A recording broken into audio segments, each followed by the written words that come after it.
नमस्कार। आज सभी समृद्ध जीवन पीड़ित हमारे आईएमई और निवेशक, सबसे पहले तो मैं जो होली का त्यौहार, पावन त्यौहार जो हुआ है, उस होली के त्यौहार के लिए सभी निवेशक और समृद्ध जीवन पीड़ित को हार्दिक शुभकामनाएं देता हूं, क्योंकि कुछ राज्यों में आज भी होली का त्यौहार मनाया जा रहा है। उन सभी को बहुत बहुत बधाइयाँ। आज समृद्ध जीवन पीड़ित सदस्यों को हमारा प्यार भरा नमस्कार। और सबके सामने इसलिए उपस्थित हुए हैं कि सभी प्रकार की घड़ी सभी प्रकार की जो परिस्थितियाँ और जो कुछ अभी हमारे बीच में चल रहा है, जैसे आंदोलन या अपने पैसों की मांग करने के लिए, उचित है, अनुचित नहीं है।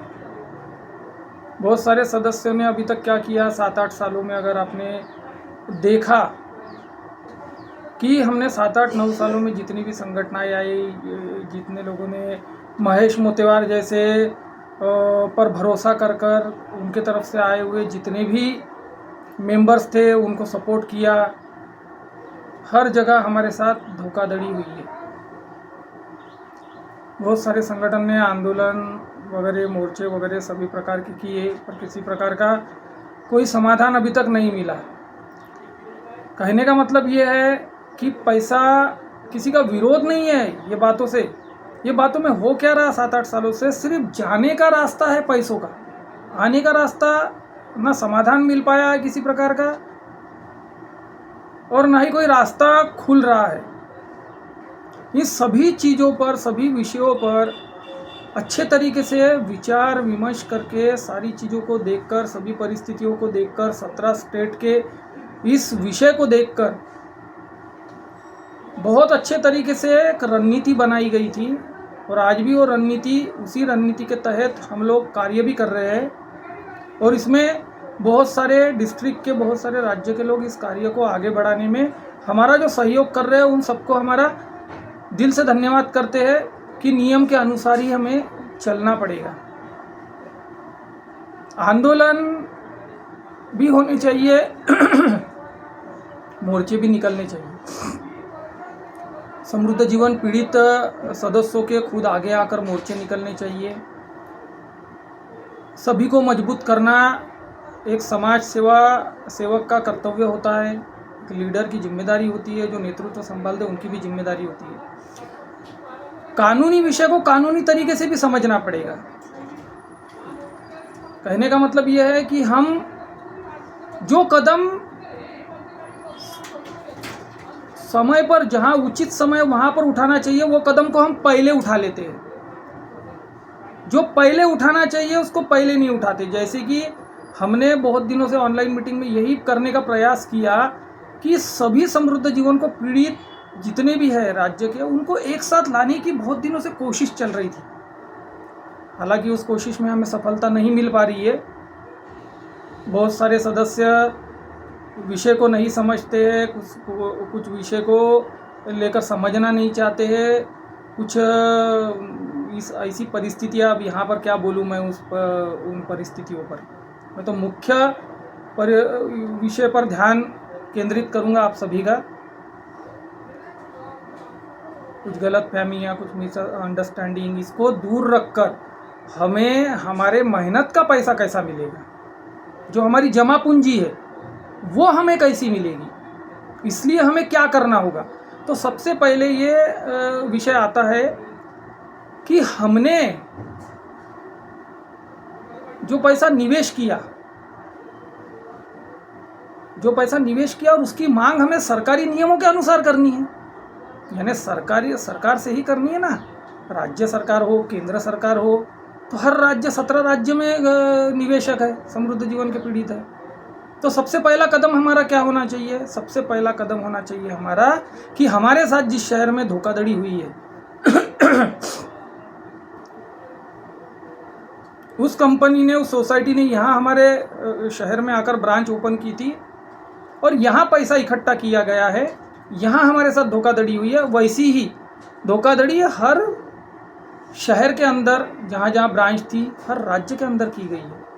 तो सबसे पहले हर शहर लेवल पर समृद्ध जीवन ने पीड़ित ने एक साथ आना चाहिए और पहला कदम ये उठाना चाहिए। सबसे पहले हमारे साथ की गई धोखाधड़ी की सूचना, हमारी जानकारी सबसे पहले स्थानिक पुलिस स्टेशन और जो सिटी के अंदर में एसपी ऑफिस, कमिश्नर ऑफिस है, वहाँ तक जानी चाहिए और वहाँ से होते हुए डिस्ट्रिक्ट कलेक्टर जो होते हैं अधिकारी, उनके पास भी हमारे बारे में जानकारी जानी चाहिए। और उसके बाद होती है कि हर सिटी में जब ये हो जाता है, सभी लोग अपनी सूचना दे देते थे, तो हमें इस विषय को सीआईडी डिपार्टमेंट की ओर ले जाना पड़ता है, जो महाराष्ट्र की इन्वेस्टिगेशन डिपार्टमेंट है। तो जाने वाले रास्ते सिटी से, ब्रांच लेवल से, अपने डिस्ट्रिक्ट लेवल से राज्य लेवल की ओर जाने चाहिए, स्टेप बाय स्टेप। पैसों की मांग हमें लीगल करनी है, हमारे पास में लीगल प्रमाण है, हमारे पास पैसे भरे गए के बॉन्ड पेपर है, सर्टिफिकेट है, उसकी स्लिपें है।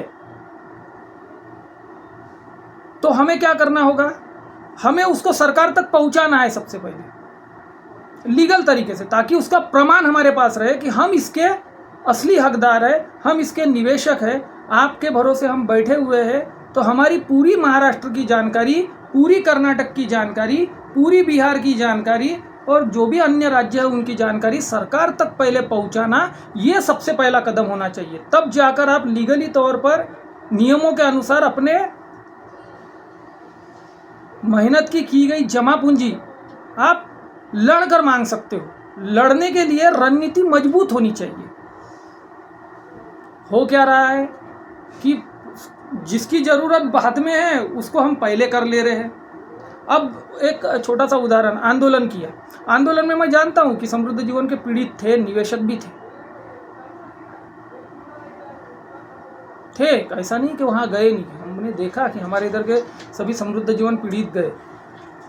पर अगर मैं एक सवाल पूछूं कि आप महाराष्ट्र राज्य सरकार से पैसा मांग रहे हो, तो राज्य सरकार के पास आपकी सूची गई है क्या नाम की?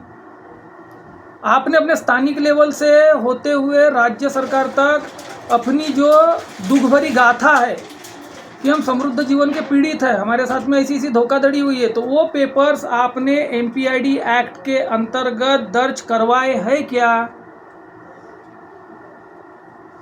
अगर वहां पर कोई इन्वेस्टिगेशन ऑफिसर, ध्यान नहीं दिया गया, एक उदाहरण बताता हूँ, उदाहरण के तौर पर अगर उसके तरफ अगर बारकाई से अगर किसी सरकार ने ध्यान दे दिया रहता और वहाँ पर इन्वेस्टिगेशन ऑफिसर को जांच पड़ताल करने के लिए भेजा गया कि यह आंदोलन जो किया जा रहा है ये किस विषय पर किया जा रहा है और यहाँ पर जितने भी लोग आए हैं कि उनके नामों की सूची तैयार की गई है क्या, उनके मोबाइल नंबर है क्या, उनकी सारी डिटेल्स निकाल कर लाओ और पहले ये देखो कि ये अपने महाराष्ट्र राज्य सरकार से पैसों की मांग कर रही है, तो इन्होंने महाराष्ट्र राज्य सरकार की और अपने कागज, अपनी जो कोई डॉक्यूमेंट्स है वो भेजे हैं क्या? आंदोलन में बहुत सारे लोग शामिल थे, मुझे पता है, वो समृद्ध जीवन पीड़ित के हैं। पर आप जब राज्य सरकार से मांग करते हो तो उसके लिए आपके पास में पुख्ता सबूत होना बहुत जरूरी होते हैं कि नहीं, हमने पहले ही ये मामला दर्ज करवा दिया है एमपीआईडी एक्ट के अंतर्गत और हमारे सभी लोगों के नाम इसमें है।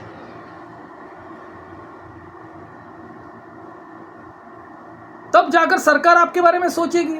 आपने सरकार को जानकारी दी ही नहीं, सरकार के पास जो कदम उठाने चाहिए, जाने वाले जो लीगल कदम होते हैं उसको उठाए ही नहीं है और आप पैसों की मांग कर रहे हो। अगर मैं एक उदाहरण के तौर पर, मेरे जैसा व्यक्ति अगर उस सरकार के अंदर में मंत्री लेवल पर अगर बैठा हूँ तो सबसे पहले तो मैं छानबीन करवाऊंगा, सभी की डिटेल्स मंगाऊंगा, सभी के नाम और मोबाइल नंबर मंगाऊंगा और वो सभी को कॉल करने लगाऊंगा कि इन्होंने ऐसी एफआईआर या किसी प्रकार की स्थानिक लेवल पर जानकारी होते हुए महाराष्ट्र सूची में इनका नाम दर्ज करवाया क्या, महाराष्ट्र राज्य सरकार की ओर एमपीआईडी एक्ट के अंतर्गत अगर प्रकरण दर्ज है तो वहाँ पर इनका नाम आ चुका है क्या? तो इससे सरकार को ये तो पता लगे कि भाई हमारे महाराष्ट्र से कितने नागरिक है जो पीड़ित है, कितने निवेशक है जिनकी जानकारी नहीं पहुंचे, कितने निवेशक है जिनका पैसा यहाँ पर महाराष्ट्र राज्य से निवेश किया गया है। इसका आकलन तो करना पड़ेगा ना। जब तक बहुमत नहीं मिलेगा, जब तक पूरे तरीके से ये देश का नियम है। ये बहुमतों के आधार पर निर्णय होता है, प्रमाण के आधार पर निर्णय होता है। प्रमाण ही हमारे आधे से ज़्यादा लोगों के अभी तक पहुँचे नहीं है। तो सबसे पहले जो नेतृत्वकर्ता होते हैं, जो किसी संगठन को चलाने वाले लीडर्स होते हैं, उनका कर्तव्य क्या होता है कि हमारे साथ जो लोग शामिल है उनको लीगल तरीके से उनके नाम दर्ज करवाते हुए, पेपर को मजबूत करवाते हुए आगे बढ़ना है। और अगर उस छानबीन में ये पाया गया रहता कि आपने तो नाम ही नहीं दर्ज करवाया, तो फिर किस अधिकार से पैसे मांगने के लिए राज्य सरकार के पास आए हो? किस अधिकार से? अगर मैं मंत्री हूं तो मैं यही पूछूंगा, आप किस अधिकार से आए हो? और भाई आप नेतृत्व करता हो तो आपके कितने पैसे निवेश है? आपके खुद के कितने पैसे निवेश है? तो जवाब क्या आता? 10 लाख रुपए, 15 लाख रुपए। और अगर मैंने पूछा कि बताओ आपके बॉन्ड पेपर, बताओ आपके पेपर्स, बताओ हमें, है ना झूठी बात? यानी ये गलत बात साबित होगी ना। किसी संगठन का सत्य के आधार पर लड़ रहे हैं हम, सत्य की लड़ाई अगर लड़ रहे हैं तो हमें जानकारी कैसी देनी चाहिए? किसी समाज सेवक को लड़ाई लड़ने के लिए कानूनन अधिकार मिले हुए हैं। अगर हम किसी व्यक्ति को पसंद करते हैं, उसका नेतृत्व पसंद करते हैं, उनकी लीडरशिप अगर पसंद करते हैं, उनको बहुमत देना चाहते हैं, उनके पीठ पीछे खड़ा रहना चाहते हैं, तो मनाही थोड़ी है। अपना अपना विचार है, स्वतंत्र देश के स्वतंत्र नागरिक है। जहां अपने विचार आपको ऐसा लगता है कि खड़ा रहना है, कोई मनाही नहीं है।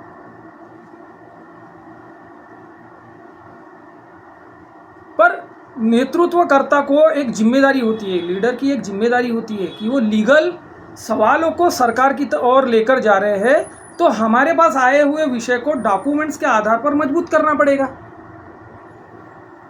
हमारा क्या कहना था? हमने क्यों नहीं ये कदम उठाया? हमने क्यों नहीं कदम उठाया? हमने क्यों शिकायत पत्र और विनती पत्र को बिना जन आधार संगठन के सभी लोगों को व्यक्तिगत भेजने बोला? उसके परिणाम भी अच्छे पड़े, उसका रिजल्ट भी आया ना। इसमें कि कोई व्यक्ति नेतृत्वकर्ता शो हुआ है, ना कोई लीडर शो हुआ है। क्यों ऐसा किया? इसके पीछे क्या कारण होगा? मैं आज वीडियो बनाने के पीछे कोई विरोध नहीं है, कार्य करने का तरीका बता रहा हूँ। अगर आप समाज के अंदर, मीडिया के अंदर आकर जब कुछ बोलते हो और वो बात आगे चल के अगर खुलासा हो गई, तो इसमें अपमानित होने वाला काम होगा। आप कहीं ना कहीं झूठे गिरोगे, और जब झूठ सामने आएगा तो लोगों का विश्वास डगमगाता है। मैं हमेशा मीटिंग में कहता हूँ, नाम नहीं काम चाहिए। तो काम कौन करेगा? काम हम समृद्ध जीवन पीड़ित लोग ही कर सकते हैं। सबसे पहले कदम क्या है? वही उठाना पड़ेगा। आप देख लो मैं क्या बोल रहा हूँ। अगर मेरी बात में सच्चाई नहीं है तो आप आने वाले समय पर देखो कि आपको सरकार से अगर पैसे चाहिए, सरकारी नियमों के अनुसार पैसे चाहिए, और सरकारी हमें पैसे दे सकती है, ऐसा विश्वास अगर हमारा है, तो हमें सरकारी नियम का उल्लंघन न करते हुए सरकार की ओर अगर जाना है, तो हमें अपनी प्रमाणित तौर पर जो प्रमाण है उसको प्रमाणित करते हुए आगे बढ़ना पड़ेगा। तब जाकर हमारा दबाव बनेगा। और किसी एक शहर से दबाव नहीं, एक ब्रांच से दबाव नहीं बनना चाहिए। महाराष्ट्र राज्य से बनना चाहिए, कर्नाटक राज्य से बनना चाहिए, बिहार राज्य से बनना चाहिए, ये हमारी सोच है। इसमें हमको खड़े रहने की ज़रूरत पड़े, ये ज़रूरत नहीं पड़नी चाहिए।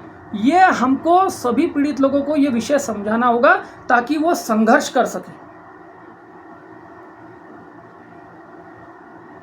एक अच्छा रास्ता उन्हें समझाकर बताना। इसमें किसी प्रकार का स्वार्थ कहाँ आया? कहाँ पर स्वार्थ आया? अगर अच्छा मार्गदर्शन करना गुनाह है क्या? आज मेरे खुद के पैसे, मेरे घर के पैसे निवेश है, मैं उन लोगों को बताना चाहता हूँ, उसके मेरे पास प्रमाण है। अगर अगली यूट्यूब वीडियो अगर बनाता हूँ तो उसको मैं अपलोड करवा के डलवा भी दूंगा। और देखो आपकी पैसा निवेश है या नहीं है। रितेश श्रीराम मांडवगढ़े के नाम से पैसा है क्या नहीं? पुष्पा श्रीराम मांडवगढ़े के नाम से पैसा है क्या नहीं? रूपाली रितेश मांडवगढ़े के नाम से पैसा है क्या नहीं? एफडी है क्या नहीं? हाफ ईयरली प्लान है क्या नहीं? इंस्टॉलमेंट प्लान जो हम महीने की भरते थे वो है या नहीं? जब है तभी तो लड़ रहे हैं ना, संघर्ष कर रहे हैं ना। नुकसान नहीं होना चाहिए ये, क्योंकि आज तक जितना भी कार्य हम समृद्ध जीवन के लिए 8-7-8 सालों से जो तरह तरह के लोगों पर विश्वास करके कर रहे हैं, वहाँ सिर्फ जाने का रास्ता दिख रहा है। पैसा सिर्फ जा रहा है, 1 रुपया तो भी या 10 रुपये तो भी समृद्ध जीवन कंपनी या सोसाइटी से किसी को मिले है क्या? विषय कितना गंभीर है, विषय कितना उलझा हुआ है। 17 राज्य के लोग निवेश हो चुके हैं, सेंट्रल गवर्नमेंट की संस्था उस पर अटैचमेंट कर चुकी है, महाराष्ट्र गवर्नमेंट का बोझा चढ़ चुका है उसके ऊपर में, प्रॉपर्टी के ऊपर पकड़ बन चुकी है। लिक्विडेटर साहब को सोसाइटी की प्रॉपर्टी बेचने के लिए बैठाला गया है, जो 20 से 22 करोड़ की 6 प्रॉपर्टियां हैं। बैंक अकाउंट्स 953 या 953 कितने हैं, 950 के ऊपर वो अकाउंट सीज का गवर्नमेंट के अंडर में है। 1800 से ज़्यादा अकाउंट बताए गए हैं। तो सारे अकाउंट्स को अगर देखें तो 0000 है, कुछ अकाउंट में 1 लाख, 1.5 लाख, 2 लाख। वो आकांक्षा मोतेवार जो महेश मोतेवार की बेटी है, उनके नाम से 1.5 लाख रुपए के ऊपर वहाँ पैसा पड़ा हुआ है। कहीं पे 1 करोड़ है तो कहीं पे 2 करोड़ है। ऐसा हमको टोटल देखना पड़ेगा। सारी चीज़ें को हमको अगर समझना है, देखना है, तो सबसे पहले क्या करना पड़ेगा, समृद्ध जीवन पीड़ित लोगों की मजबूती करना पड़ेगा, ताकि 17 स्टेट में पड़ी हुई जो प्रॉपर्टियाँ वो सुरक्षित, हमारे समृद्ध जीवन पीड़ित लोग संगठित आकर उस पर नज़र बनाकर सही दिशा में कार्य कर अगर चलेंगे तो वो प्रॉपर्टियाँ सुरक्षित रहेगी। कचरे के भाव अगर बिक रही है या वहाँ पर किसी प्रकार का भ्रष्टाचार हो रहा है या प्रॉपर्टी पर किसी का नाम चढ़ा है, तो उसकी जानकारी भी अगर हमारे समृद्ध जीवन के पीड़ित लोग अगर हर जगह मौजूद रहेंगे ताकत से, तो उसको बाय पेपर्स हम निकाल सकते हैं। सरकार पर अच्छा अधिकारी पर दबाव बना सकते हैं, उसकी जानकारी निकाल सकते हैं, RTI भेज सकते हैं। बहुत सारे ऑप्शंस है। इसमें किसी प्रकार का रुपया खर्चा करने की जरूरत नहीं, बाद में कदम उठाने हैं। अगर कोई अधिकारी हमें हमारी प्रॉपर्टी, हमारी संपत्ति हमारे निवेशकों के पैसों से अगर बनी है और उसको अगर हम पे दबाव बनाना है, तो कानूनी तरीके से पहले अपने आप को मजबूत करना पड़ेगा। पहले डॉक्यूमेंट्स तौर पर मजबूत करना पड़ेगा। सरकार के ओर सारे डॉक्यूमेंट्स भेजने पड़ेंगे। वो सारी यंत्रणा जो नीचे से ऊपर तक बनाई गई है हमारे लिए, हमारे सुविधा के लिए, उसको पहले मजबूत करना पड़ेगा। फिर जाकर अगर कोई गलत कार्य करता है, कोई अधिकारी या कुछ, उस पर दबाव बनेगा, उनको जवाब देना पड़ेगा। हर प्रॉपर्टी की सूची हमें देनी पड़ेगी, कहाँ पर प्रॉपर्टी है, कितने एकड़ में, किसके नाम पर पड़ी है, वो सब कुछ हम संगठित होकर निकाल सकते हैं। तरीका ये होता है कार्य करने का। उलझा हुआ मैटर है। अभी तक आप लोग आकलन नहीं, हम लोग क्यों रुके हुए हैं? मुझे पता है कुछ प्रॉपर्टी का आकलन कर चुके हैं हम लोग, कुछ छुपा हुआ है, उसकी जानकारी अगर हमारे पास आ जाती है तो हम लोग आपको निश्चित तौर पर बता सकते हैं कि इसमें से हमारी जो मैच्योरिटी की बात करते हैं ना, मैं मैच्योरिटी बता देता हूँ आप लोगों को कि मैच्योरिटी का मतलब होता है हमने अपनी जो मेहनत की जमा पूंजी जो जमा की है, वो जमा की गई रकम बताई गई है। हमारी मेहनत की जमा पूंजी, जो रकम जमा की है हमने 5 सालों में, जो हमारा जो मुद्दल रकम जो जमा हुई है, उसका आंकड़ा बताया गया है। पहले वो रिकवर करती है गवर्नमेंट। सारी संपत्तियां, सारे बैंक के पैसे एक जगह लाकर, सारी गाड़ियां, भंगार जो भी है बेचकर एक जगह वो पैसा इकट्ठा होता है। वो रिकवर होता है कि नहीं, मैच होता है या नहीं, 3750 कोटी से मैच हो रहा है कि उसके ऊपर जा रहा है। अगर ऊपर जा रहा है तो मैच्योरिटी मिलने की संभावनाएं बढ़ती है। अगर ऊपर नहीं जा रहा है, नीचे आ रहा है, तो नुकसान होने की संभावनाएं बढ़ती है। अगर मुद्दल में आ रहा है तो भी नुकसान होने की संभावनाएं बढ़ेगी, क्योंकि सरकारी एक्सपेंसेस लगे हुए हैं, वो माइनस होंगे। टैक्सेस कंपनी और सोसाइटी के ऊपर जो बाकी है वो माइनस होंगे। उसके बाद में अगर किसी संस्था या सोसाइटी से या कोई बैंक से अगर सोसाइटी ने कर्जा लिया है, कंपनी ने लिया है, तो वो माइनस करेंगे। विंडअप में अब प्रक्रिया चल रही है, आपको पता है विंडअप में प्रक्रिया शुरू हो चुकी है 2017 के बाद से। तो विंडअप का यही मतलब होता है। विंडअप में टैक्सेस जो कुछ बकाया है, जो कुछ बैंकों का कर्जा बकाया है, जो कुछ अदर संस्था का अगर उसके ऊपर में कोई ब्लेम है, दावा है पैसों का, तो वो माइनस होगा। फिर बचेगा कितना, मिलेगा कितना सरकारी एक्सपेंसेस माइनस होने के बाद, ये सब सारी चीज़ें हमको भी निकालनी है। तो कैसे निकालेंगे? जब हमारी एकता होगी, जब सही तरीके से उसका आकलन करेंगे, सभी जगह की प्रॉपर्टियाँ कहाँ कहाँ पर है, हमारे समृद्ध जीवन पीड़ित गठित होकर उसको सुरक्षित करेंगे, उसको सरकार की निगरानी में लाएंगे, उसको सही तरीके से मजबूत करेंगे, और उसके ऊपर नज़र बनाए रखेंगे। और जैसे अभी हमने 5-6-7 साल से जो मैटर छोड़ दिया कि गाड़ियाँ पड़ी है, वो गाड़ियाँ कहाँ घूम रही है, वाकई ये भ्रष्टाचार वाला मामला है और गैर जिम्मेदाराना मामला है। तो ये कहीं ना कहीं ये बातें क्लियर होनी चाहिए। जो विषय सामने आया है वो तो क्लियर होना चाहिए, पर ताकत सबकी लगनी चाहिए। सभी समृद्ध जीवन पीड़ित की ताकत लगनी चाहिए, हर डिस्ट्रिक्ट लेवल से लगनी चाहिए, हर जिला अधिकारी के पास से होते हुए गुजरते हुए अपने राज्य सरकार की ओर लगनी चाहिए। तब कहीं जाकर अभी किसी राज्य में अगर ज़्यादा प्रॉपर्टी पड़ी है तो क्या सिर्फ एक राज्य की हो जाएगी क्या? नहीं, उसमें सभी समृद्ध जीवन पीड़ित का पैसा निवेश है, सभी समृद्ध जीवन पीड़ित का निवेश है। तो उसके ऊपर कोई भी एक राज्य सरकार या कोई भी एक एजेंसी उस प्रॉपर्टी को नहीं बेच सकती। ये मैं नहीं बोल रहा हूँ, ये सरकारी दस्तावेज बोल रहे हैं और वाकई ही ऐसा ही है। यही सच है कि कोई भी एक सरकार, एक राज्य सरकार या एक संस्था, एक एजेंसी इस प्रॉपर्टी को बेच नहीं सकती। ये उलझा हुआ मामला है। ये सुलझाना अगर है तो सभी समृद्ध जीवन पीड़ित को संगठित होना पड़ेगा। क्या हो रहा है? हम तो यही कर रहे हैं कि समझाने का प्रयास कर रहे हैं, आपके पैसे बचाने का प्रयास कर रहे हैं, सुरक्षित तरीके से आपके आवाज़ को ऊपर तक ले जाने का प्रयास कर रहे हैं। अगर ये रास्ता गलत है तो रास्ता जो आप लोग समझ रहे हैं कि वो सही है, मैं बोलता हूँ बिल्कुल गलत है। पहले अपने आप को कागजी तौर पर मजबूत करो, अच्छे तरीके से संगठित हो जाओ सभी लोग, और सभी जगह से जाओ, सभी लोग मिलकर इस कार्य को करो, तो निश्चित तौर पर इसमें आने वाले कल में अच्छा समाधान मिलेगा। पैसा मिले, जब मिले तब मिले, पर कम से कम पैसा सुरक्षित तो मिले। हमको नहीं मिले तो हमारे बच्चों को तो मिले।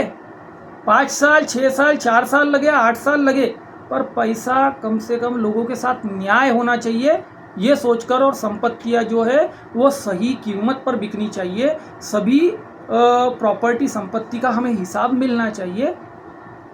अधिकार है हमारा और वो हम ले सकते हैं, पर कब? जब एक साथ आएंगे तब। यही मेरा विषय था, समझाने मात्र। और ये कार्य हर एक डिस्ट्रिक्ट से डॉक्यूमेंट्स तौर पर करना ही पड़ेगा, चाहे कोई भी संगठन हो, कोई भी लीडर हो। मेरी कोई मनाही नहीं है, कोई नेतृत्व करता हो, कोई भी हो।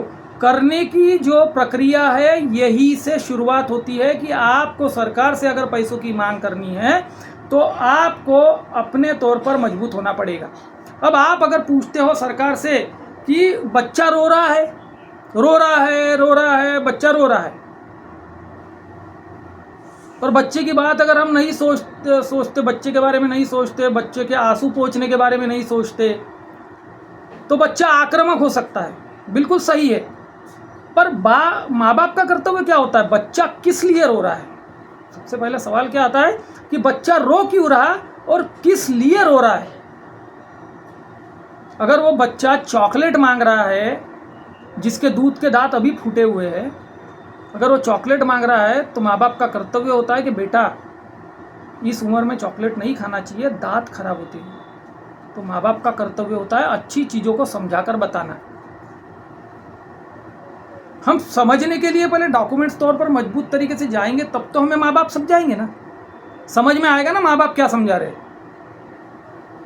ऑलरेडी माँ बाप ने पहले भी समझा दिया था 2017 में, पर किसी को समझ में नहीं आया था। एक छोटा सा विषय है, बहुत सारे पुलिस डिपार्टमेंट से हमारे सभी समृद्ध जीवन पीड़ित को कॉल आ रहे थे कि आपको समृद्ध जीवन कंपनी सोसाइटी के विरोध में कोई FIR दर्ज करनी है क्या। मदद कर रही थी सरकार उस समय, जिस समय महाराष्ट्र के हमारे माननीय श्री देवेंद्र जी फडणवीस, हमारे मुख्यमंत्री, हमारे गुरु, और हम उनके शिष्य, आज मैं आपको बता दे रहा हूँ कि हम उनके शिष्य हैं। हमको पता है कि कोई भी कार्य गलत नहीं करते, नियम के अनुसार करते, और ये मैटर पहुंच चुका था उस समय, और उन्होंने बहुत बड़ा सपोर्ट भी किया था सभी को कि अपनी अपनी जानकारी स्थानिक पुलिस स्टेशन में दे। इसलिए पूरे पुलिस डिपार्टमेंट ने आपको कॉल किया था। ऐसा यहाँ बहुत सारे ऐसे समृद्ध जीवन के पीड़ित हैं जिनको ये पता है कि कॉल आए थे। आज भी मुझे पता है कि बहुत सारे निवेशकों को, सदस्यों को कॉल गए थे कि आप FIR दर्ज करना चाहते हैं क्या। उस समय भूत चढ़ा हुआ था महेश मोतेवार का कि वो बाहर आएंगे और हमारा पैसा देंगे, उनको षड्यंत्र करके कराकर फंसा दिया गया है। वही एकमेव है जो बाहर आकर हमारा पैसा दे सकते हैं, ऐसा विश्वास हमारे समृद्ध जीवन पीड़ित लोगों को था। इसलिए हम 2022 तक 2023 तक धोखे में रहे। अभी कदम उठना चालू हुआ है सारे लोगों की आंखें खुलने के बाद। माननीय देवेंद्र जी फडणवीस साहब ने पहले कार्य कर चुके हैं कि सभी लोगों की जानकारी यहाँ समृद्ध जीवन पीड़ित लोगों की इकट्ठा होनी चाहिए और एफआईआर दर्ज करके सभी का मामला मर्ज होना चाहिए।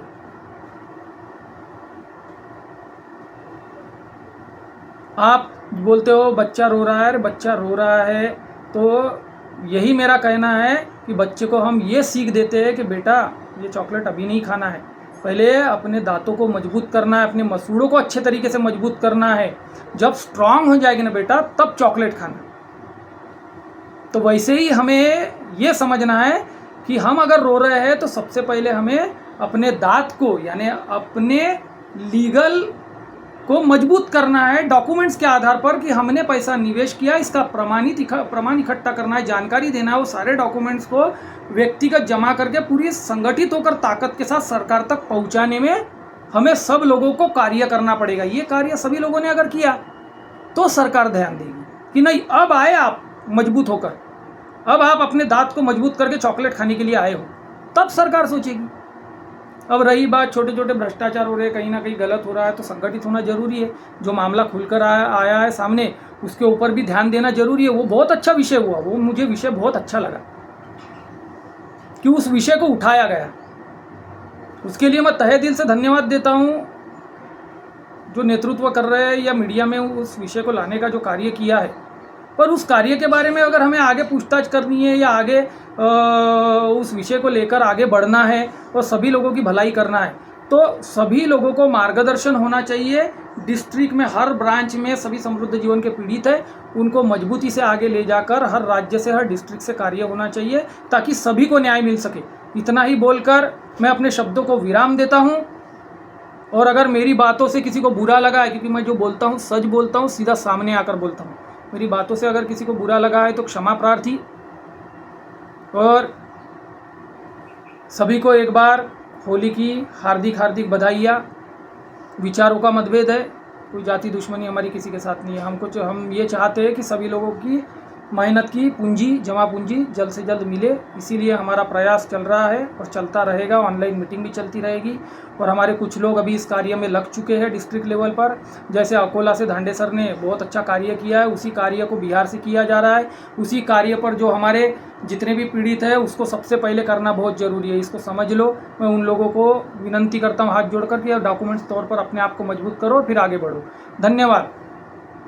जय जनाधार संगठन, जय समृद्ध जीवन पीड़ित, जय हिंद, जय भारत।